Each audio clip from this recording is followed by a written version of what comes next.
Bienvenue sur votre chaîne Livre Audio, le monde du livre audio. Ici nous publions gratuitement des livres audio chaque semaine. Alors abonnez-vous et activez la cloche pour ne plus rater nos prochains livres audio.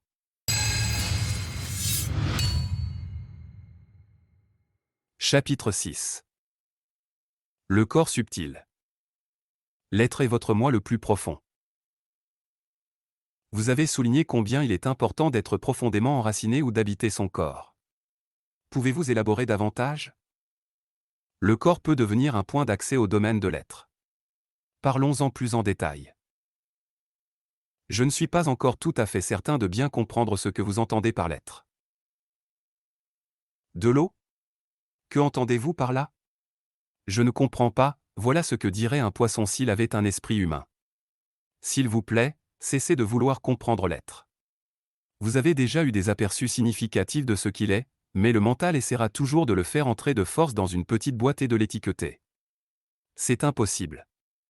Il ne peut devenir un objet de connaissance. Dans le fait d'être, sujet et objet fusionnent. On peut sentir l'être comme l'éternel je suis qui est au-delà du nom et de la forme. Ressentir, donc savoir que vous êtes. Se maintenir dans cet état d'enracinement profond, c'est l'illumination, c'est la vérité par laquelle, selon Jésus, vous serez libérés. Libérés de quoi? De l'illusion que vous n'êtes rien de plus que votre corps physique et votre esprit. Cette illusion du moi, comme l'appelle Bouddha, constitue l'erreur fondamentale. Libérés de la peur sous ses innombrables déguisements, qui n'est, finalement, que l'inévitable conséquence de cette illusion est votre constant tortionnaire tant que votre sentiment d'identité provient uniquement de cette forme éphémère et vulnérable.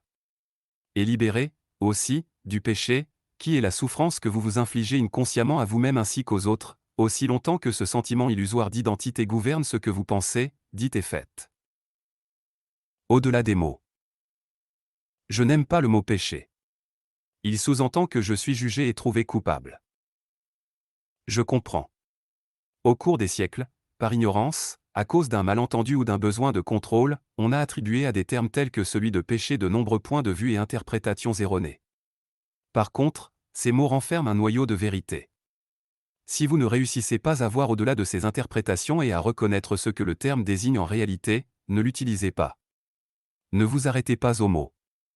Un mot n'est qu'un moyen. C'est une abstraction. Comme un PANO de signalisation, il indique quelque chose situé plus loin. Le mot miel n'est pas du miel. Vous pouvez étudier le miel et en parler autant que vous le voulez, mais vous ne le connaîtrez pas vraiment avant de l'avoir goûté. Puis, le mot perdra de son importance pour vous. Vous n'y serez plus attaché. De même, vous pouvez parler de Dieu ou y penser continuellement le reste de votre vie, mais cela veut-il dire que vous connaissez ou que vous avez même eu un aperçu de la réalité qui existe derrière ce mot? Ce n'est rien de plus qu'un attachement obsessionnel à un panneau indicateur, qu'une idole mentale. L'inverse est aussi vrai. Si, pour une raison quelconque, vous détestiez le mot miel, cela pourrait vous empêcher d'y goûter. Si vous aviez une forte aversion pour le mot Dieu, donc une forme négative d'attachement, vous pourriez nier non seulement le mot, mais aussi la réalité qu'il représente. Vous vous empêcheriez de connaître cette réalité. Tout cela, bien sûr, est intrinsèquement relié au fait que vous êtes identifié à votre mental. Alors, si un mot ne vous convient plus, laissez-le tomber et remplacez-le par un autre qui fonctionne mieux pour vous. Si vous n'aimez pas le mot péché, dites inconscience ou folie. Cela peut vous rapprocher davantage de la vérité, de la réalité qui se trouve derrière le mot, qu'un mot longtemps mal employé comme péché, et cela élimine toute culpabilité. Je n'aime pas ces mots-là non plus. Ils sous-entendent qu'il y a quelque chose qui ne va pas chez moi. Que je suis jugé. Bien sûr qu'il y a quelque chose qui ne va pas chez vous, mais vous n'êtes pas jugé. Loin de moi l'intention de vous offenser personnellement, mais n'appartenez-vous pas à la race humaine qui a tué plus de 100 millions de représentants de sa propre espèce au XXe siècle seulement? Vous voulez dire culpabilité par association? Ce n'est pas une question de culpabilité, mais tant que vous êtes contrôlé par le mental, et donc par l'ego, vous prenez part à la folie collective. Vous n'avez peut-être pas examiné d'assez près la condition humaine dans son état de domination par le mental. Ouvrez les yeux. Voyez la peur, le désespoir, l'avidité et la violence qui sont omniprésents. Voyez la cruauté odieuse et la souffrance que, à une échelle inimaginable, des humains se sont infligés et s'infligent encore les uns aux autres ainsi qu'à d'autres formes de vie sur la planète. Faites-le sans condamner. Contentez-vous d'observer. C'est cela le péché. C'est cela la folie. C'est cela l'inconscience. Et par-dessus tout, n'oubliez pas d'observer votre propre mental. Cherchez la racine de la folie. Comment trouver la réalité invisible et indestructible? En vous. Vous avez dit que l'identification à notre forme physique faisait partie de l'illusion. Alors comment le corps, la forme physique, peut-il nous amener à la réalisation de l'être? Le corps visible et tangible ne peut vous amener à l'être. Ce n'est qu'une enveloppe, ou plutôt une perception limitée et déformée d'une réalité plus profonde. Dans votre état naturel de rapport intime avec l'être, cette réalité plus profonde est ressentie à chaque instant, c'est le corps subtil et invisible, la présence qui vous anime. Alors, habiter son corps, c'est sentir le corps de l'intérieur, sentir la vie en vous et, par conséquent, découvrir que vous êtes autre chose au-delà de la forme extérieure. Mais ce n'est que le début d'un voyage qui vous amènera encore plus profondément vers un monde de paix et de grand calme, mais aussi de grande force et de vie intense. Tout d'abord, vous n'en aurez peut-être que des aperçus fugaces. Puis, grâce à cela, vous prendrez peu à peu conscience que vous n'êtes pas qu'un fragment insignifiant qui flotte, brièvement suspendu entre la naissance et la mort, dans un univers étrange, et qui a droit à quelques plaisirs éphémères pour ensuite connaître la douleur et l'anéantissement final. Au-delà de votre forme physique, vous êtes relié à quelque chose de tellement vaste, de si incommensurable et sacré, qu'on ne peut ni le concevoir ni en parler. Et pourtant, c'est ce que je suis en train de faire. Mais je n'en parle pas pour vous donner quelque chose en quoi croire mais pour vous montrer comment arriver vous-même à faire connaissance avec cette réalité. Tant que votre mental accapare toute votre attention, vous êtes coupé de votre être. Lorsque c'est le cas et pour la plupart des gens ça l'est continuellement, vous n'êtes pas dans votre corps. Le mental absorbe toute votre conscience et la transforme en baliverne mentale. Vous ne pouvez cesser de penser. La pensée compulsive est devenue une maladie collective. Le sens de votre identité provient entièrement de l'activité mentale. Comme votre identité ne prend plus sa source dans l'être, elle devient une édification mentale vulnérable et toujours en manque. Elle crée la peur, qui devient l'émotion sous-jacente prédominante. La seule chose qui compte vraiment fait alors défaut dans votre vie, la conscience de votre moi profond, la réalité invisible et indestructible en vous. Pour devenir conscient de l'être, vous devez vous rapproprier votre conscience, au détriment du mental. C'est l'une des tâches les plus fondamentales de votre voyage spirituel. Ceci démobilisera toute la conscience auparavant mobilisée par la pensée compulsive et inutile. Une façon très efficace de le faire consiste tout simplement à détourner votre attention de la pensée pour la diriger vers le corps, là où vous pouvez d'emblée sentir l'être sous la forme du champ énergétique invisible, qui donne vie à ce que l'on perçoit comme le corps physique. Comment entrer en contact avec votre corps subtil? Essayez tout de suite, s'il vous plaît. Fermez les yeux, cela pourra peut-être vous aider.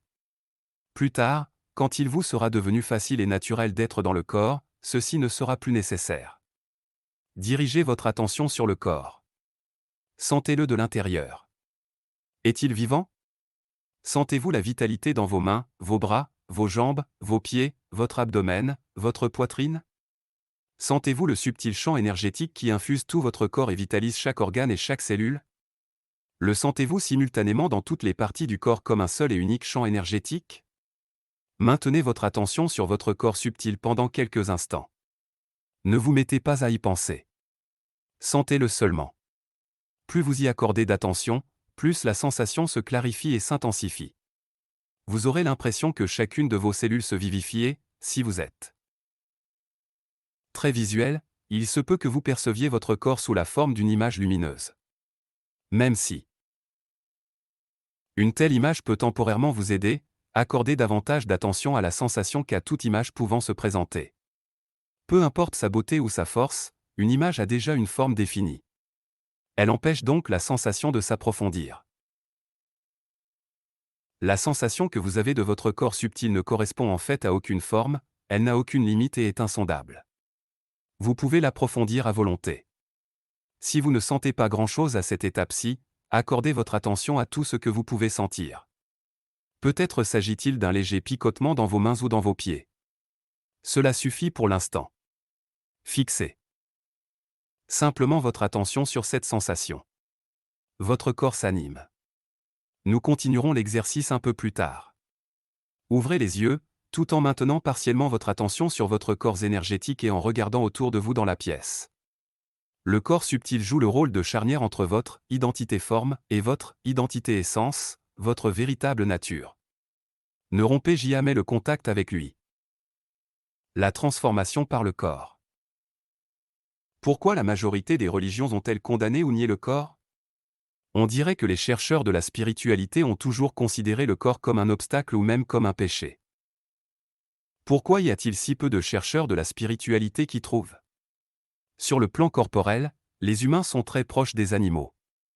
Toutes les fonctions de base du corps, le plaisir, la douleur, la respiration, l'alimentation, la désaltération, la défécation, le sommeil, la pulsion à trouver un compagnon ou une compagne pour procréer et enfin, bien sûr, la naissance et la mort, nous les avons en commun avec les animaux. Longtemps après avoir été déchus de leur état de grâce et de fusion avec l'un et être tombés dans l'illusion, les humains s'éveillèrent dans ce qui leur semblait être un corps animal, chose qui les dérangea grandement. Ne te fais pas d'illusions. Tu n'es rien de plus qu'un animal. Cela semblait être la vérité qui leur éclatait en plein visage. Mais cette vérité était trop dérangeante pour être tolérée. Réalisant qu'il était nu, Adam et Ève se mirent à avoir peur. Inconsciemment et très rapidement, ils commencèrent à nier leur nature animale. La possibilité menaçante que leur puissante et instinctive pulsion les submerge et les ramène à une inconscience totale était sans aucun doute une menace très réelle. La honte et certains tabous concernant certaines parties et fonctions corporelles firent leur apparition, en particulier par rapport à la sexualité. Leur conscience ne brillait pas encore assez fort pour qu'ils puissent accepter leur nature animale, lui permettre d'être telle et même y prendre plaisir.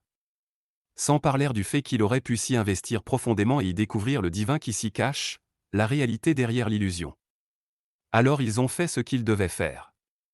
Ils se sont dissociés de leur corps. Et à partir de ce moment-là, ils se voyaient comme ayant un corps plutôt que simplement comme étant un corps. Quand les religions ont vu le jour, cette dissociation s'est accentuée davantage avec la croyance « vous n'êtes pas votre corps ». En Orient comme en Occident, et au cours des siècles, d'innombrables personnes ont essayé de trouver Dieu, le salut ou l'illumination par la négation du corps. Ceci s'est manifesté par la négation du plaisir des sens, de la sexualité en particulier, par le jeûne et d'autres pratiques ascétiques. Les gens s'infligeaient même des châtiments corporels pour essayer de punir ou de faire taire leur corps, qu'ils considéraient comme un péché. Dans le christianisme, on a appelé cela la mortification de la chair. D'autres ont tenté d'échapper à leur corps en se mettant en état de transe ou en essayant d'en sortir. Beaucoup de gens le font encore. Même Bouddha est réputé avoir nié son corps pendant 6 ans par le jeûne et par d'extrêmes formes d'ascétisme. Mais ce n'est qu'après avoir abandonné ses coutumes qu'il s'est réalisé. Chose certaine, personne n'a jamais connu l'éveil spirituel en niant le corps, en se battant contre lui ou en sortant de lui. Même si l'expérience de sortie du corps peut s'avérer fascinante et vous donner un aperçu fugitif de ce qu'est la libération de la forme matérielle, vous devrez en fin de compte toujours y revenir, car c'est dans cet habitacle que le travail fondamental de la transformation s'effectue, et non pas loin de lui. Voilà pourquoi aucun maître véritable n'a jamais préconisé la sortie ou la négation du corps, bien que ses disciples encore pris dans le mental l'aient souvent fait. Il ne subsiste que certains fragments des vieux enseignements concernant le corps, dont cette phrase de Jésus, « Tout votre corps sera rempli de lumière ». Ou bien ces enseignements se perpétuent sous forme de mythes, comme la croyance selon laquelle Jésus n'aurait jamais renoncé à son corps et aurait continué à ne faire qu'un avec celui-ci pour monter au ciel, avec lui. Jusqu'à ce jour, presque personne n'a compris ces fragments d'enseignements ou la signification cachée de certains mythes. Par conséquent, la croyance « vous n'êtes pas votre corps » règne universellement et se traduit par la négation du corps et la tentative de s'en échapper. D'innombrables chercheurs dans le domaine de la spiritualité se sont donc empêchés d'atteindre la réalisation spirituelle et de trouver ce qu'ils cherchaient. Est-ce possible de retrouver les enseignements perdus concernant la signification du corps ou de les reconstituer à partir des fragments épars qui nous restent? Il n'y a aucun besoin de le faire, puisque tous les enseignements spirituels proviennent de la même source. Et dans ce sens, il n'y a eu et il n'y a qu'un seul maître qui se manifeste sous différentes formes. Je suis ce maître et vous également, une fois que vous savez trouver la source en vous. Et le chemin qui y conduit, c'est le corps énergétique. Bien que tous les enseignements spirituels proviennent de la même source, ils ne sont plus, de toute évidence, qu'une enfilade de mots une fois qu'ils sont verbalisés et transcrits. Et un mot n'est rien d'autre qu'un panneau indicateur, comme nous l'avons déjà expliqué. Tous ces enseignements sont uniquement des panneaux indiquant le chemin qui ramène à la source.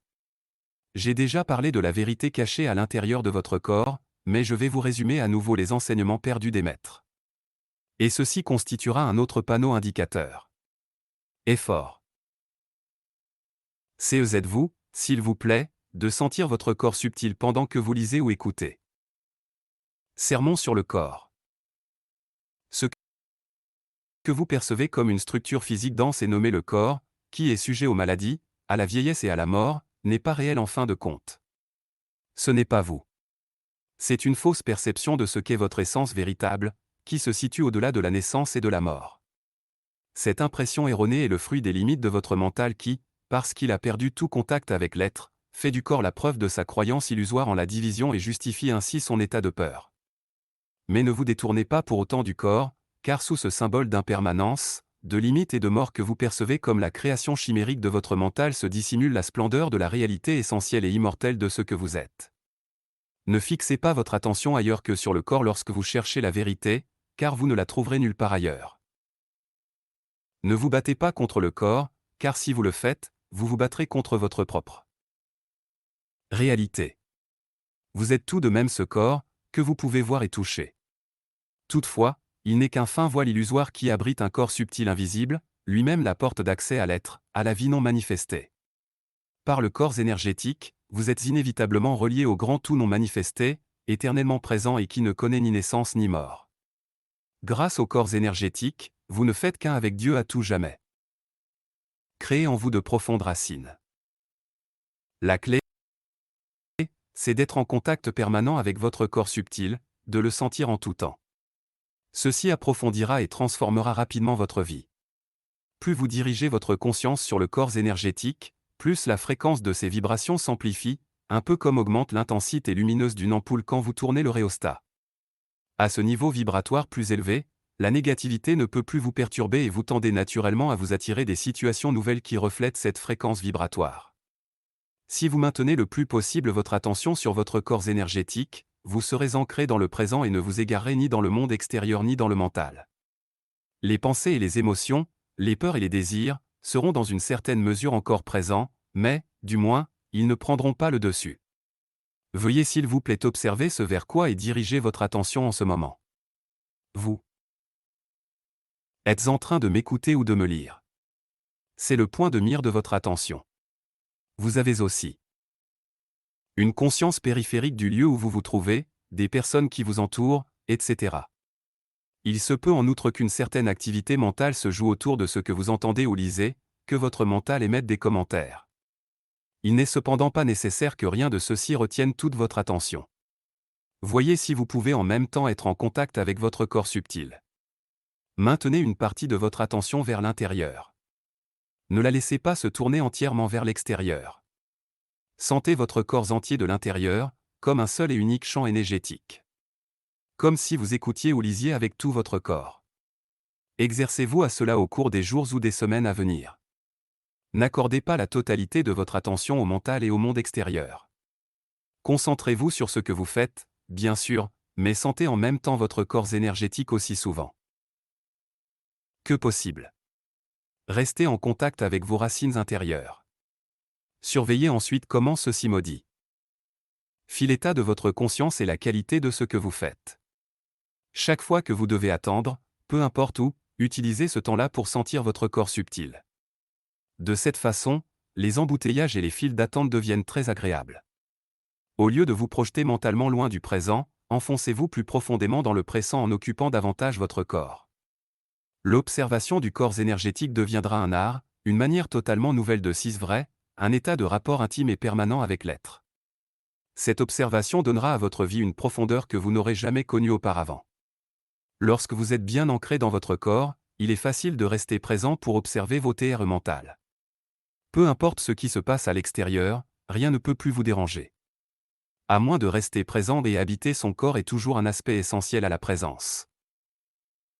Vous continuerez à vous faire mener par le mental. Le scénario que vous avez appris il y a bien longtemps, c'est-à-dire le conditionnement de votre mental, dictera vos pensées et vos comportements. Vous en serez peut-être libéré pendant de brefs moments, mais rarement pour très longtemps. Et ceci est particulièrement vrai quand quelque chose va de travers, que vous subissez une perte quelconque ou êtes bouleversé. Votre conditionnement active une réaction involontaire, automatique et prévisible alimentée par l'unique émotion fondamentale sous-jacente à l'état de conscience identifié au mental, la peur. En définitive, quand de tels défis se présentent et il ne manque pas de le faire, prenez l'habitude de revenir immédiatement à l'intérieur et de vous concentrer autant que vous le pouvez sur votre corps énergétique. Cela n'a pas besoin d'être long, juste quelques secondes. Mais vous devez le faire dès l'instant où le défi se présente. Tout délai fait surgir une réaction mentale et émotionnelle qui prend possession de vous. Lorsque votre attention est dirigée vers l'intérieur, que vous sentez votre corps énergétique et désengagez votre attention du mental, vous retrouvez immédiatement le calme et la présence. Si la situation exige une réaction, celle-ci émanera d'une source plus profonde. Tout comme le soleil brille infiniment plus que la flamme d'une bougie, il y a infiniment plus d'intelligence dans l'être que dans votre tête. Aussi longtemps que vous êtes consciemment en contact avec votre corps énergétique, vous êtes comme l'arbre profondément enraciné dans la terre ou tel le bâtiment qui repose sur de solides et profondes fondations. Cette métaphore est employée par Jésus dans la parabole des deux hommes construisant une maison, parabole en général mal comprise. Le premier bâtit sa maison dans le sable, sans fondation, et celle-ci est emportée quand la tempête et l'inondation surviennent. Quand à l'autre, il creuse profondément jusqu'au roc, puis érige sa maison qui, cette fois, ne sera pas et portée par l'inondation. Il faut pardonner avant d'habiter son corps. Je me suis senti physiquement très mal quand j'ai essayé de diriger mon attention sur mon corps énergétique. J'ai ressenti de l'agitation et une certaine nausée. Je n'ai donc pu poursuivre l'expérience dont vous parlez. Ce que vous avez senti est une émotion résiduelle dont vous étiez probablement inconscient avant de commencer à accorder une certaine attention à votre corps. À moins de prêter attention à cette émotion en priorité, celle-ci vous empêchera d'avoir accès au corps subtil situé à un niveau plus profond qu'elle. Par attention, je n'entends pas que vous devez vous mettre à y penser. Il suffit simplement d'observer l'émotion, de bien la sentir, de l'accueillir et de l'accepter telle qu'elle est. Certaines sont faciles à identifier, la colère, la peur, le chagrin, etc. D'autres, par contre, sont plus difficiles à cerner. Ce ne sont peut-être que de vagues sensations de malaise, de lourdeur et de pression, soit quelque chose qui se situe à mi-chemin entre une émotion et une sensation physique.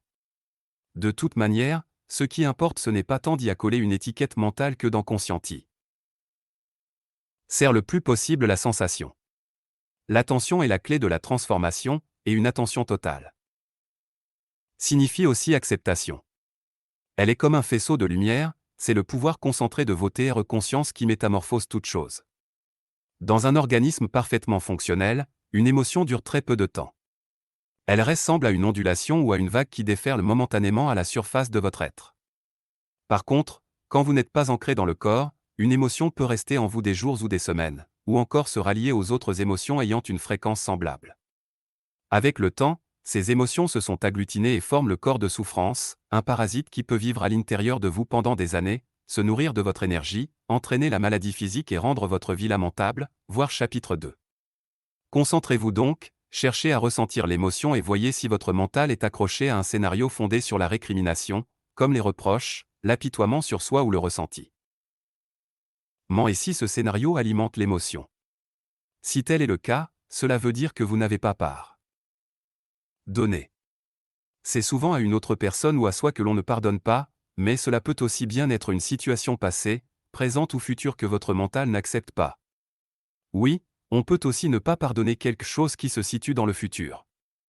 Dans ce cas, le mental refuse d'accepter l'incertitude ou le fait que le futur est en fin de compte au-delà de son contrôle. Le pardon, c'est renoncer à la récrimination et par conséquent lâcher prise face au chagrin qui en découle. Ceci se produit spontanément quand vous réalisez que le blâme ne sert à rien, si ce n'est qu'à renforcer le faux sens du moi. Pardonner, c'est n'offrir aucune résistance à la vie et lui permettre de s'exprimer à travers vous. Sinon, apparaissent la douleur et la souffrance, un flux d'énergie vitale grandement restreint et, souvent, des maladies physiques. Dès l'instant où vous le faites réellement, vous reprenez le pouvoir que vous aviez laissé au mental. Être rancunier, c'est vraiment la nature du mental, tout comme l'antagonisme et les conflits sont le combustible qui fait survivre l'ego, ce faux moi créé par le mental. Le mental ne peut pas lâcher prise. Seul vous-même le pouvez. Vous devenez présent, vous, habitez votre corps et vous sentez la paix et la tranquillité pénétrante qui émanent de votre être. Jésus n'a-t-il pas dit, avant d'entrer dans le temple, « Pardonnez » ? Le lien entre vous et le non manifeste. Quel est le lien entre la présence et le corps subtil? La présence, c'est pure conscience, celle qui s'est dégagée du mental, du monde des formes. Le corps énergétique est le lien entre vous et le non manifeste. Il est le non manifeste dans son aspect le plus fondamental, la source d'où émane la conscience, comme la lumière émane du soleil. La conscience présente au corps énergétique, c'est la conscience qui se rappelle son origine et revient à la source. Le non manifeste et l'être représentent-ils la même chose? Oui. Par la négative, le non manifeste essaie d'exprimer ce qui ne peut être dit, pensé ou imaginé. Il désigne ce que c'est en disant ce que ce n'est pas. L'être, par contre, est un terme positif. Mais s'il vous plaît, ne vous accrochez ni à l'un ni à l'autre. Ne commencez pas non plus à croire en eux. Ils ne sont rien d'autre que des panneaux indicateurs. Vous avez affirmé que la présence, c'est la conscience dégagée du mental. Mais qui est-ce qui la dégage? C'est vous. Mais étant donné que, par essence même, vous êtes conscience, nous pourrions aussi bien dire que c'est un éveil de la conscience qui sort du rêve de la forme. Ceci ne signifie aucunement que votre forme va s'évanouir sur le champ et se dissiper en une explosion de lumière. Vous pouvez vous perpétuer sous votre forme actuelle et être cependant conscient de ce qui est immortel et sans forme au plus profond de vous. Je dois avouer que ceci va bien au-delà de mon entendement, et pourtant, à un niveau plus profond, j'ai l'impression de savoir ce dont vous parlez. Cela ressemble plus à un senti qu'à autre chose. Est-ce que je me trompe? Pas du tout. Le senti vous rapprochera plus de la vérité de ce que vous êtes que ne peut le faire la pensée. Je ne peux rien vous apprendre que vous ne sachiez déjà profondément en vous. Lorsque vous avez atteint un certain degré de contact avec vous-même, vous reconnaissez la vérité. Quand vous l'entendez. Si, par contre, ce n'est pas le cas, l'exercice de conscience par le corps amènera l'approfondissement nécessaire. Comment ralentir le vieillissement? En même temps, le processus de conscientisation du corps énergétique a d'autres avantages sur le plan physique. L'un d'eux est le ralentissement significatif du vieillissement du corps humain. Alors que le corps physique semble vieillir normalement et se flétrir assez rapidement, le corps subtil ne change pas avec le temps, sauf que vous le sentez avec plus de profondeur et que vous l'habitez plus totalement. Supposons que vous ayez 20 ans maintenant.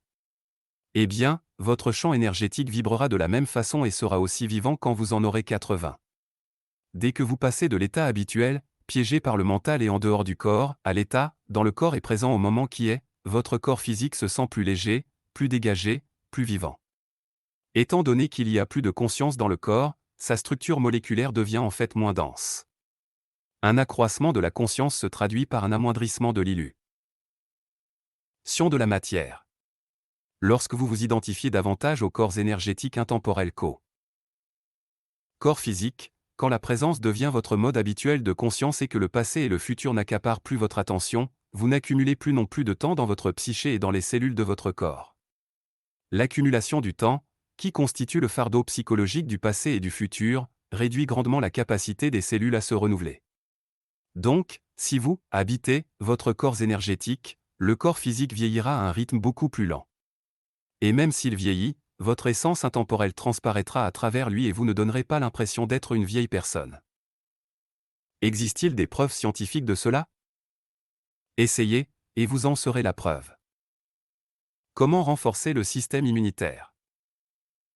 Lorsque vous habitez votre corps, vous avez l'avantage additionnel de voir votre système immunitaire grandement renforcé. Plus vous amenez de conscience dans le corps, plus le système immunitaire se renforce. Comme si chacune de vos cellules s'éveillait et se réjouissait. Le corps adore l'attention que vous lui accordez. C'est là une très puissante forme d'auto-guérison.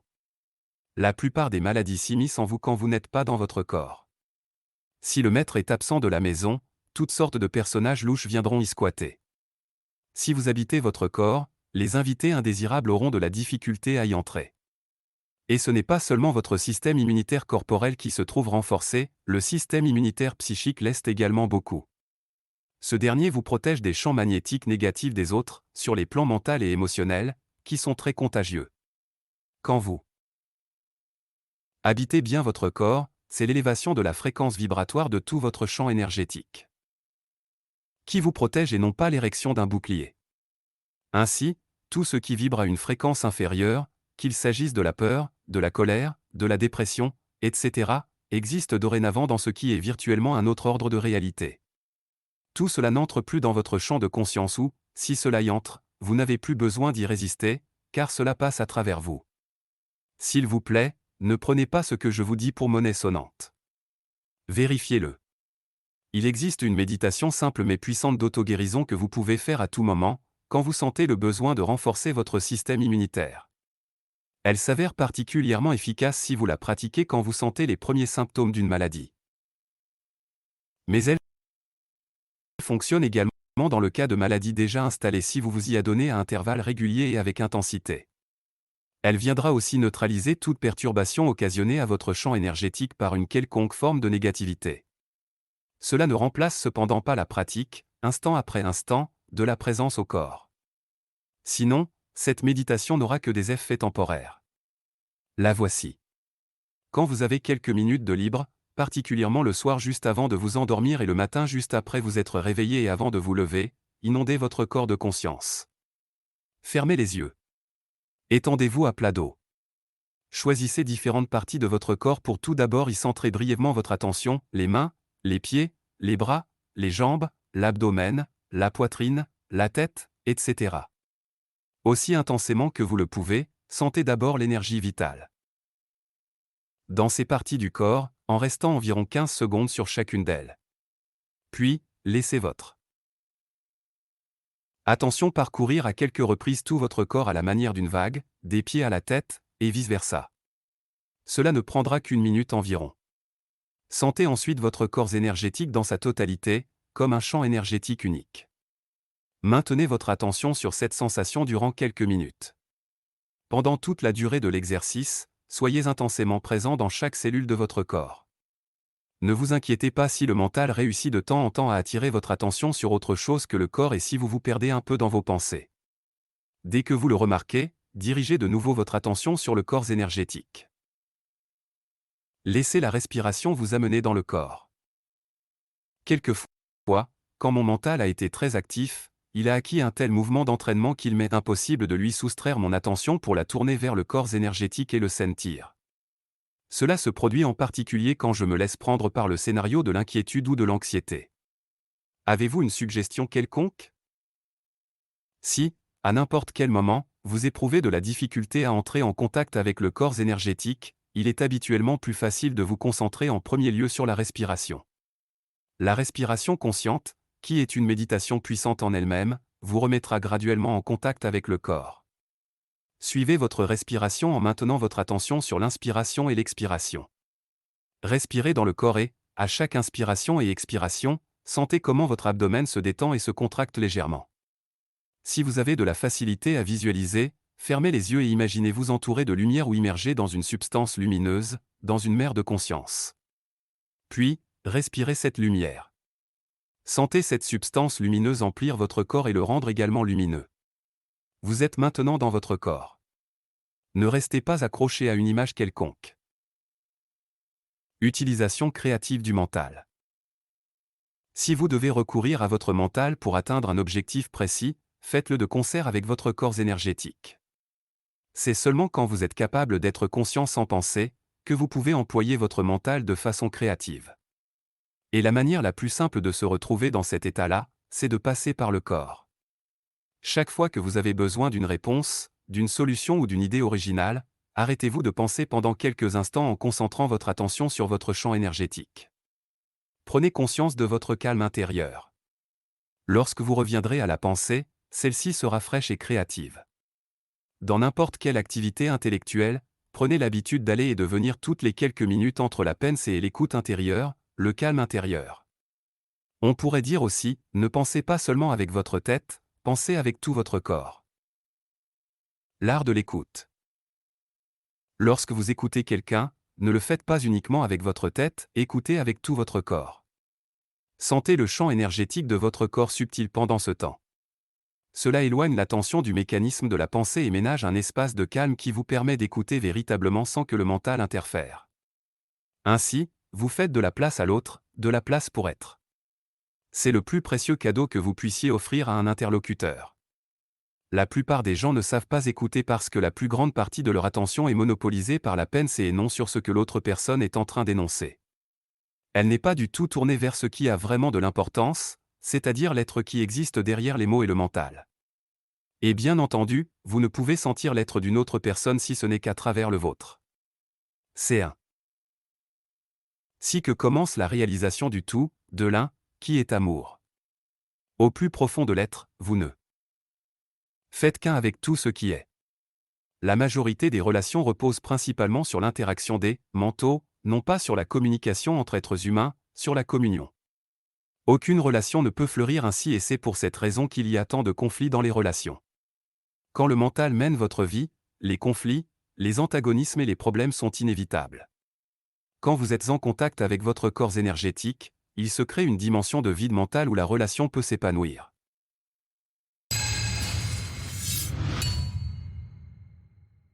Fin du chapitre. Abonnez-vous pour ne pas rater les prochains chapitres. Merci d'avoir écouté.